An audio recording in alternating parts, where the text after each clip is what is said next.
Hey, what's up, guys? Welcome back to Guys at Magic. This is Hunter and Steven. Say what up, Steven. Hey, what up, Steven? We are back, this time doing another big boy edition. That is the $300 upgrade to another Doctor Who Precon deck. This time, we're following up with your $100 upgrade from Blast from the Past. That is right. That is the Precon deck from Doctor Who that's all about the old 1 through 8 Doctors. Is that right? That is right, Hunter. All right. Well, we all saw your $100 upgrade. If you guys haven't already seen it, I just said it's a continuation, so probably go and watch that one first. In the description, you will find a link to that video. But this is the $300 upgrade, so we're going to get to that. But first, real quick, before we jump straight into it, I just want to remind everybody we do have a Patreon now. That is right. If you guys haven't already checked it out, check it out. Link in the description as well. We have Discord access. We have extra bonus content, not here on YouTube. We're doing giveaways, just giving some merch out. It's pretty cool stuff on our Patreon, so go and check the link if you're interested. You don't have to, but it just helps support the channel even more. So, Steven, let's go ahead and get started with the Blast from the Past $300 upgrade. Talk to me about the commanders you're going with here and what the deck wants to do. All right, so let's go ahead and start this video off with a disclaimer. So this is going to be a combo deck. This deck essentially just makes a ton of tokens, and what I want to do with these tokens is I want to win. And I thought to myself, well, we're in some really good colors to draw a bunch of cards and kind of combo off. So that's what I decided to do. So the commanders I decided to stick with was the Fourth Doctor and Sarah Jane Smith. The Fourth Doctor is 2, a green and a blue for a 4/4 legendary creature, Time Lord Doctor. You may look at the top card of your library at any time, and then it also says, would you like a ... question mark? Once each turn, you may play a historic land or cast a historic spell from the top of your library. When you do, create a food token. This pairs really nicely with Sarah Jane Smith. It is 1 and a white for legendary creature, Human Detective. That is a Doctor's Companion. It's a 2/1, and it also says, whenever you cast a historic spell, investigate. This ability triggers only once each turn. Just for a little recap, if you do not know what a historic spell is, this is any artifact, legendary, and saga.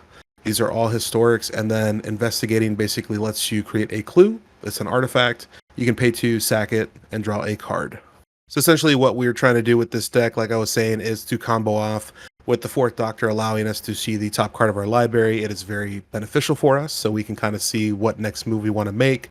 Also, with Sarah Jane Smith, we're making these beautiful clues so we can go ahead and draw a bunch of cards. I added a bunch of card draw engines into this deck to basically just get us to where we need to go. Yeah, I like it. I'm very interested to see what you have going on. So let's go ahead and get straight into these additions. But real quick reminder, we are doing a continuation. So everything on the screen right now is all of the additions that you are keeping from the $100 list that's staying in the deck. But we are doing a bigger budget. So tell me about these additions for this new budget. So I know Doctor Who is very close to a lot of people's hearts, so I'm going to go off of the same preface that everyone else did in all their videos. I would recommend buying 2 of these decks. If it's one of those things where you really want to upgrade it, I would upgrade 1 and keep 1 just straight true, single the precon, and then just kind of go from there. With that being said, I'm going to go ahead and go over all these beautiful additions that I think really make this deck very polished, I should say. So first up is Oko, Thief of Crowns. This is 1, a green and a blue for legendary Planeswalker, and his subtext is Oko. That's cool. Comes in with 4 loyalty counters. You can +2 them to create a food token. That's cool because obviously we're trying to create tokens, which will benefit us later on in the game. The +1 is always what everyone is most afraid. Target artifact or creature loses all abilities and becomes a green elk creature with base power and toughness 3/3. And the -5 is exchange control of target artifact or creature you control and target creature and opponent controls with power 3 or less. So really looking at those first 2 abilities, the second one is the one that everyone is basically knows what Oko is for. But surprisingly enough, the +2 actually benefits us the most. Yeah, that +1 ability, that what makes Oko so good. It got banned in Standard, it's banned in Pioneer, it's banned in Modern, banned in Legacy, banned in Historic, banned in Explorer. So he's just a bit too powerful for all those formats, but here in Commander, he's A-okay. He's A-okay with me, buddy. A-O Oko. He's OKO. What else besides a Planeswalker are we adding into the deck? Yep. So I added just one planeswalker. I also added one creature. So this is Esper Sentinel. One white for an artifact creature, human soldier. It's a 1/1. And then whenever an opponent casts their first non-creature spell each turn, draw a card unless that player pays X, where X is Esper Sentinel's power. This is really cool because it's an artifact creature, which means it's technically historic. So we can cast it from the top of our library. So super cool. I love the fact that this works really well in this deck, and with the fact that Esper Sentinel allows us to draw cards on each turn for the first spell that opponent may cast, it's just going to help us filter through our deck. Yeah, that's for Sentinel, one of the best one drops in the game. So moving right into the instances here, we have Enlightened Tutor, one of my favorite one drops in the game. This is an instant. This is one white, and you get to search your library for an artifact or enchantment card. Reveal it, then shuffle and put that card on top. So on anybody's end step, or even on your upkeep, you can go ahead and play this. Go find the card you need, aka the combo piece, and go ahead and try and win the game. The combo wombo. Yep, the combo wumbo. But if you guys remember from my $100 upgrade, I added a cool enchantment called Mechanized Production. Let's go ahead and throw that up on the screen really quickly just for a refresher. This is 2 and 2 blue for an enchantment aura. It says enchant artifact you control, and at the beginning of your upkeep, create a token that's a copy of enchanted artifact. Then if you control 8 or more artifacts with the same name as one another, you win the game.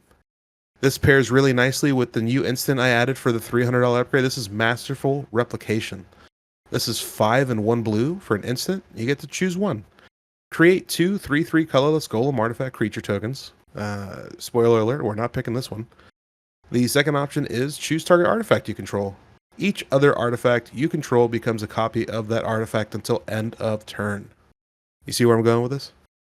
I'm going to assume that you cast this on your upkeep as the trigger of mechanized production goes off. Pretty much. Exactly. As soon as that trigger pops off, you cast this, and then boom. Every clue we've made this game, every treasure we've made this game, or the artifact lands. I mean, it's whatever you want, essentially. This is going to do it for you, bud. Yeah, that's going to be mean, and I really hope that I don't see it in the gameplay we do. I'm sure you will. Oh, great. All right, those are your instants you're adding. We are an artifact themed deck. I do see some more artifacts here. What are these? Yep. So I added 3 of my favorite artifacts here. So we have Bootlegger's Stash.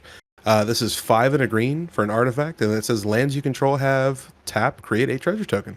So obviously we are wanting to make a aggressive amount of artifacts here. So this just allowing us to make a bunch of treasure tokens to then use for mana. I love Bootlegger Stash. It does cost a lot, but we do have so much production for mana in this deck that I think it's fine. Next up, we have Krark Clan Ironworks. This is 4 mana for an artifact. It says sacrifice an artifact and then add 2 colorless to your mana pool. We do have some big boys in this deck, so this is definitely going to help us out. And then if we need a sack outlet for anything, this is definitely really good. And then lastly, this is kind of like a little fun piece here. So we have a artifact vehicle. So it could be a creature if you really want. This is Shorakai Genesis Engine. This is 2, a white and a blue for a legendary artifact vehicle. It's an 8/8. It's a big chunky boy. You can pay 1, tap it, draw 2 cards, then discard a card. Create a 1/1 colorless pilot creature token with this creature cruise vehicles as though its power were 2 greater. And then it says crew 8. And then this could be your commander. Obviously, it's not going to be our commander. I love this in any kind of like combo deck where you're trying to like draw and win as fast as you can. This definitely helps you. You are basically drawing 2 cards, getting rid of 1, and this helps you filter through your deck so fast. Yeah, as someone that has a Shorakai deck, it is definitely really good card. Cool thing about Shorakai is obviously since we're tapping it to try and filter through our deck, we're also making these 1/1 colorless pilot creature tokens. So with that being said, we're kind of building a very small chump blocky army, which might help us out because obviously, although we're trying to win very quickly, this is not a stacks deck because I didn't want to build it stacksy. So if somebody tries to come after us, hopefully we have a good chump blocker. Yeah, makes sense. Well, those are all the artifacts. Talk to me about some of the enchantments. Well, obviously, we want to make as many treasures as possible in this game, so Smothering Tithe was an easy addition to this deck. This is 3 and a white for an enchantment. It says whenever an opponent draws a card, that player may pay 2. If that player doesn't, you create a treasure token. Obviously, we're playing this in a $300 deck. There's always tons of card draw in Magic the Gathering, especially at higher power levels. I think throwing this into a higher power deck is just such an easy include. You just have to do it. And secondly, you know me, Hunter. I can't just have one combo in my deck, right? Wombo combo. Talk to me about the other one. Yep, so we have Mind Over Matter. This is kind of an expensive card, so this is 2 and 4 blue for a total of 6 mana. This says choose and discard a card, tap or untap target artifact, creature, or land. So you're like, wow, that's kind of weird. What is this going to combo off with? Well, we have Idol of Oblivion. So we're going to go ahead and throw up Idol of Oblivion on the screen. This combos off very well with this card. Idol of Oblivion is 2 mana for an artifact. You can tap it, draw a card, activate only if you created a treasure this turn. You can also pay 8, tap it, sacrifice Idol of Oblivion, create a 10/10 colorless Eldrazi creature token.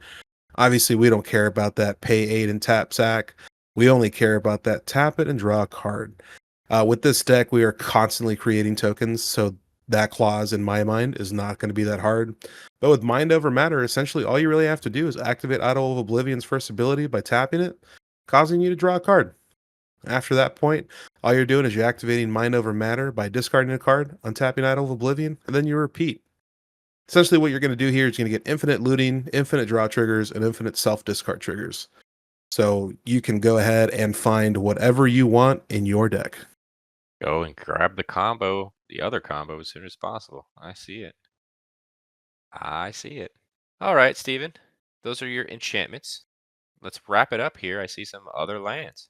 I did add 3 lands, Hunter, to help me basically filter through the deck a little bit. I added 2 fetches, so Flooded Strand and Misty Rainforest. You can tap both. You can pay 1 life for each, and then when you sack them, you get to search for a plains or island for Flooded Strand, or you can search for a forest or island with Misty Rainforest. Then I did add 1 shock land. I added Hollowed Fountain. This will enter the battlefield tapped unless you pay 2 life. So a little good old shock land. And this will tap for a white or a blue. Shocking, isn't it? Shocking. But is that it? Is that going to be all of your additions for this $300 upgrade? Those are all my additions, Hunter. All right. Well, this is the sad part, especially when it comes to fandom like Doctor Who.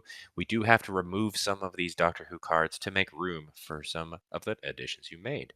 But as a reminder, this is a continuation, once again, of the $100 list. So on the screen right now, you will see all of the removals, the cuts from that $100 list that we are keeping the exact same in this deck.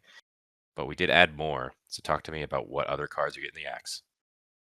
So big axes here, lots of axes. People are not probably going to like this, but I am going to go ahead and go with that disclaimer again. Obviously, I'm trying to combo off and I'm trying to do something very particular. So any card that did not help me get to that point, I went ahead and just got rid of immediately.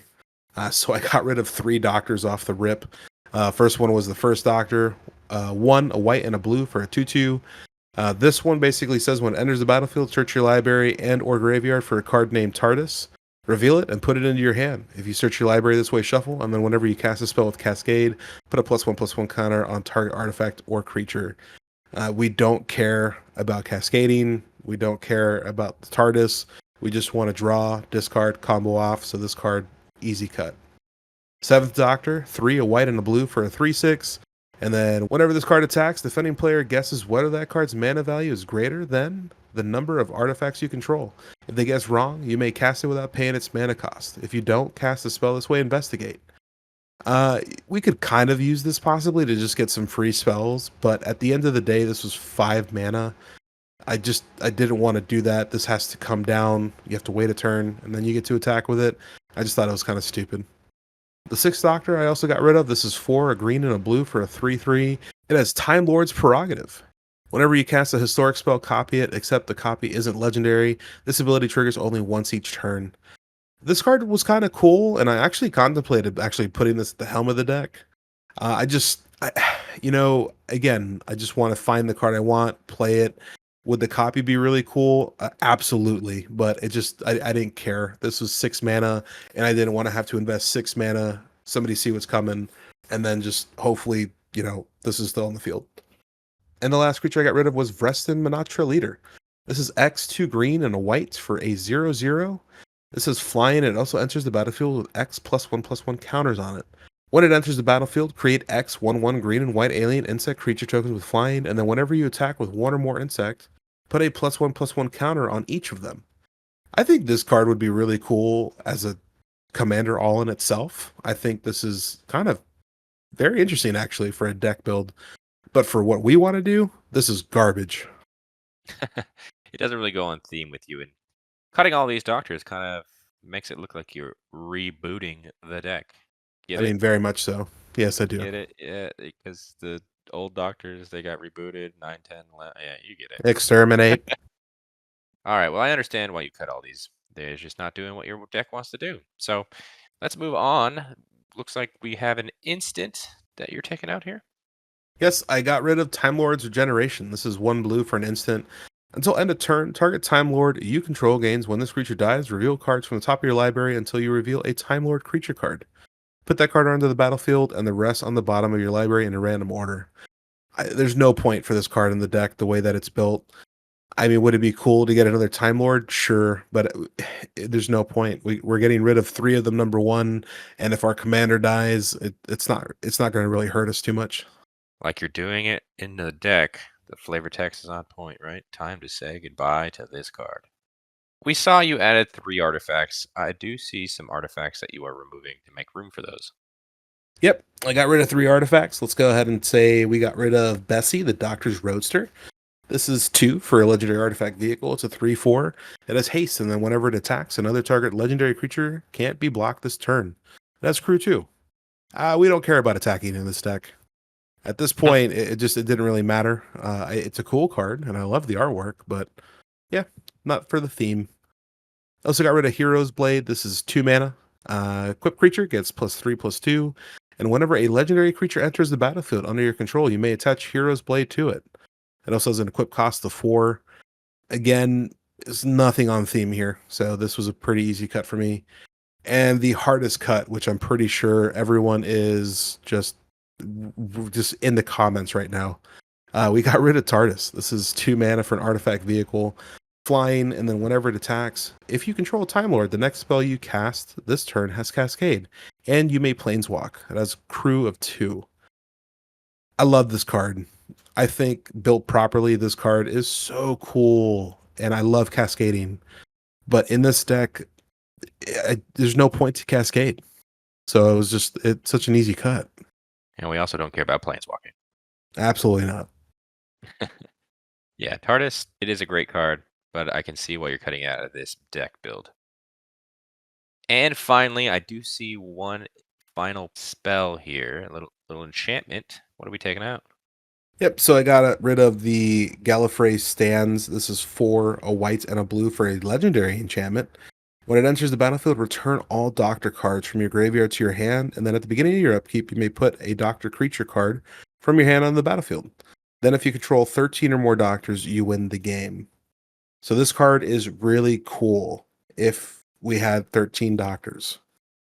Obviously, we got rid of 3 Doctors in the $300 upgrade here. This card doesn't fit very well in the deck. It's very expensive. I think in any deck with like a Masswood Nexus or, Changeling, this would be sick. But not here. Yeah, it would be pretty cool. I can see with the changeling. It's interesting because you don't even have 13 doctors or more in the deck itself without some kind of shenanigans. So I can also see why this is cut too. And finally, we saw you added some lands. Which ones are we taking out to make room for those 3? So I got rid of 3 lands, like you said, Hunter. So I did get rid of Canopy Vista. This does enter the battlefield tapped unless you control 2 or more basic lands. Funny enough, this deck didn't really come with too many basics. I think there's 3 forests, 2 islands, and 2 plains. So I just found this card kind of stupid. I also got rid of Temple of Mystery. This card comes into the battlefield tapped, and then when it enters the battlefield, you get to scry 1, which is cool. It kind of helps us with our commander, because obviously we're trying to look at the top card of our library and play it. So it allows us to kind of see if we want to play that card or not. But since we're filtering through our deck so much with all the card draw we have, there's really no point. This also taps for a green or a blue. And then I also got rid of Waterlogged Grove. This is a tap, pay 1 life, add a green or a blue. I know life is a resource in Commander, but not for me. You can also pay 1, tap it, sack it, draw a card. You don't want to give up that life. I totally understand. But is that it? Is that going to be all of your cuts from the deck? That is all of my cuts, Hunter. Okay, so the deck is complete, right? I think so. I hope All so. right. That's awesome. Well, once again, we give you $300 to upgrade the deck. What is the total price that you spent on all of the additions? Hunter, as of this recording, I am a big fat stupid cheater because I spent a total of $305.79. Whoa, you cheater head. That's okay. It went over by $5. It's not going to break the bank with $5. I will give it to you, but that is going to do it for us today. If you guys wanted to see Steven's entire deck list, check the description. You will find a link to the Mox field where you can go and play test this deck for yourself. Before we wrap things up, Steven, do you want to give a little bit more of what you think about the deck? I think straight out of the box, this deck was fun just to play. Obviously, when you play Commander, you want to upgrade your deck a little bit. I think there are ways to upgrade the deck with the other precons and put some other cards in. Now, granted, every other deck has a very specific lane you want to go down. Out of the four, I think this was the most interesting just because you have so many options to pick from a Doctor and Doctor's Companion that you can really play with this deck in so many intricate ways. I'm a combo player, so that's how I built the deck. Uh, to each their own. I hope that you guys enjoyed the deck build. I hope that you guys play the deck build. Yeah, for sure. And once again, go check the deck in the description. While you're in the description, you will also find links to our socials. That's Instagram, TikTok, Twitter. Go ahead and follow us on those to keep up to date with everything else that we got going on. As well, in the description, you will see a very cool link to our Patreon. Once again, check that out. You don't need to, but if you wanted to, support us a little more. Comment down below. Do you agree with this deck?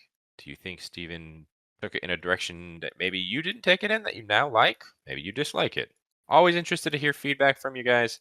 Like the video if you liked it. Subscribe to the channel if you haven't done so already. We have alluded to us playing against each other, and you don't want to miss it, so subscribe. And until the next video, hope you guys have a great rest of your day. Peace.